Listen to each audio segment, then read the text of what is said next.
Sveiki jūs mājās!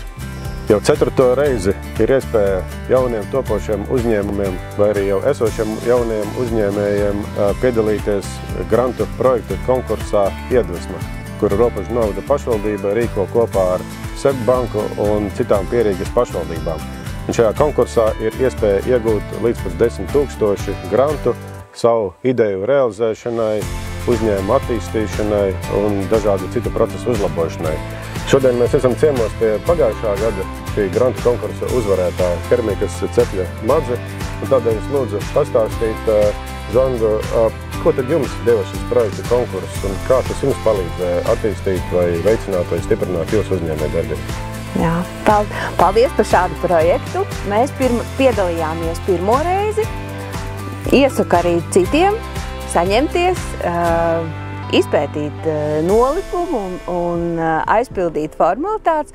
Un man liels atvieglojums likās, kad arī ir palīdzība, kad mēs šo projektu nerakstām vien, bet var jautāt arī neskaidrās vietas.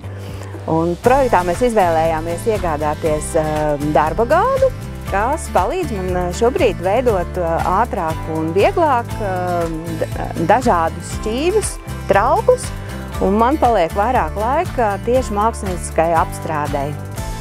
Otra lieta, ko mēs izvēlējāmies, uzlabot savu fototehniku un iegādājāmies tādas interesantas lietas kā fotokasti un disku, kas palīdz darbu parādīt no visām pusītēm.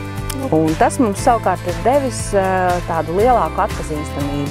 Iesaku visiem, kam ir vēlme attīstīt savu uzņēmumu vai piepildīt kādu ideju, piedalīties grantu programmas dotajā iespējā.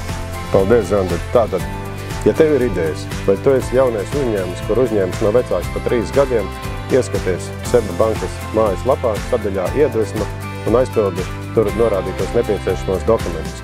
Ja ir kādi jautājumi, droši kontaktējieties ar mani uz norādīto tālruni vai e-pastā. Veiksmi visiem un uz tikšanos konkursā!